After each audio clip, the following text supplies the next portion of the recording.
In a small town, the opening of a new store is big news. It wasn't as big a deal to Brian Rusk as it was to some, his mother, for instance. He had heard her discussing it. He wasn't supposed to call it gossiping. She told him, because gossiping was a dirty habit, and she didn't do it.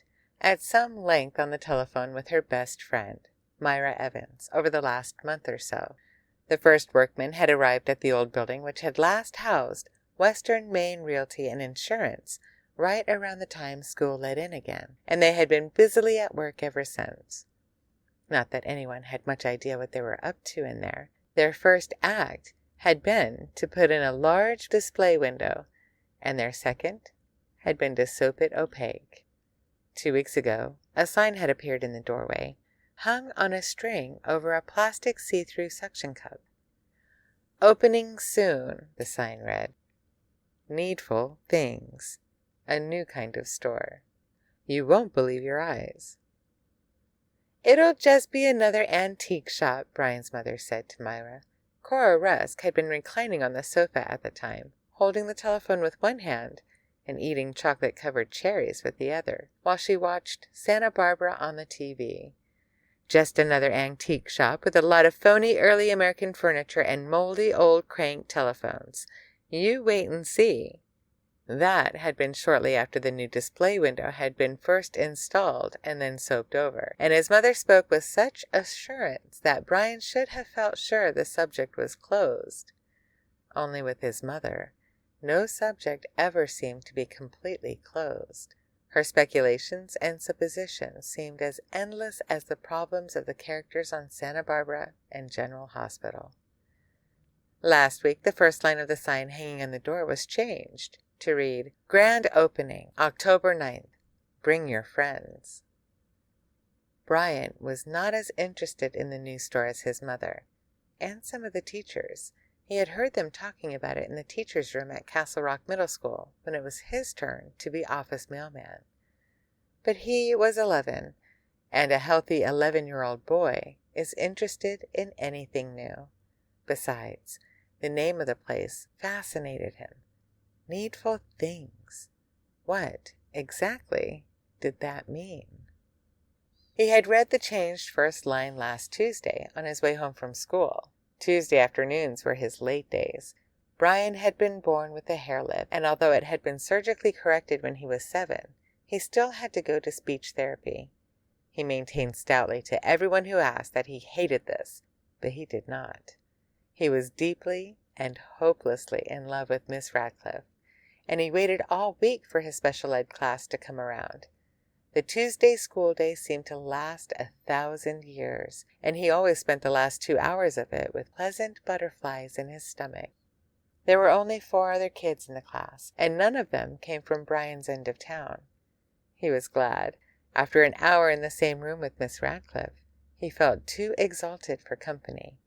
He liked to make his way home slowly in the late afternoon, usually pushing his bike instead of riding it, dreaming of her as yellow and gold leaves fell around him in the slanting bars of October sunlight. His way took him along the 3-block section of Main Street across from the town common, and on the day he saw the sign announcing the grand opening, he had pushed his nose up to the glass of the door, hoping to see what had replaced the stodgy desks and industrial yellow walls of the departed Western Maine realtors and insurance agents. His curiosity was defeated. A shade had been installed and was pulled all the way down. Brian saw nothing but his own reflected face and cupped hands. On Friday the 4th, there had been an ad for the new store in the Castle Rock's weekly newspaper, The Call. It was surrounded by a ruffled border, and below the printed matter was a drawing of angels standing back to back and blowing long trumpets. The ad really said nothing that could not be read on the sign dangling from the suction cup. The name of the store was Needful Things, and it would be open for business at 10 o'clock in the morning on October 9th. And of course, you won't believe your eyes. There was not the slightest hint of what goods the proprietor or proprietors of Needful Things intended to dispense. This seemed to irritate Cora Rusk a great deal, enough anyway for her to put in a rare Saturday morning call to Myra. "I'll believe my eyes all right," she said, "when I see those spool beds that are supposed to be 200 years old, but have Rochester, New York stamped on the frames for anybody who cares to bend down their heads and look under the bedspread flounces to see. I'll believe my eyes just fine." Myra said something. Cora listened, fishing Planters peanuts out of the can by ones and twos and munching them rapidly. Brian and his little brother Sean sat on the living room floor watching cartoons on TV. Sean was completely immersed in the world of the Smurfs, and Brian was not totally uninvolved with that community of small blue people, but he kept one ear cocked toward the conversation. "Right," Cora Rusk had exclaimed, with even more assurance and emphasis than usual, as Myra made some particularly trenchant point. "High prices and moldy antique telephones." Yesterday, Monday, Brian had ridden through downtown right after school with 2 or 3 friends. They were across the street from the new shop, and he saw that during the day someone had put up a dark green awning. Written across the front in white letters were the words, "Needful Things." Polly Chalmers, the lady who ran the sewing shop, was standing out on the sidewalk, hands on her admirably slim hips, looking at the awning with an expression that seemed to be equally puzzled and admiring. Brian, who knew a bit about awnings, admired it himself. It was the only real awning on Main Street, and it gave the new store its own special look. The word sophisticated was not part of his working vocabulary, but he knew at once there was no other shop in Castle Rock which looked like this. The awning made it look like a store you might see in a television show.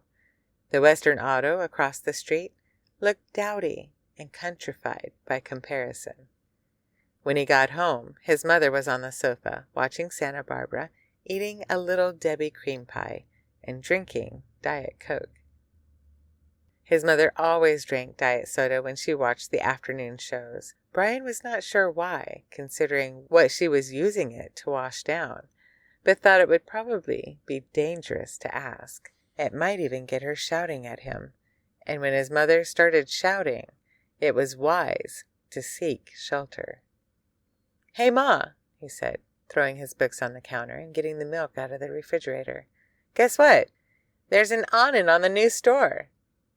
"Who's yawning?" Her voice drifted out of the living room. He poured his milk and came into the doorway. "Awning," he said, "on the new store down street." She sat up, found the remote control, and pushed the mute button. On the screen, Al and Corinne went on talking over their Santa Barbara problems in their favorite Santa Barbara restaurant. But now, only a lip reader could have told exactly what those problems were. "What?" she said. "That Needful Things place?"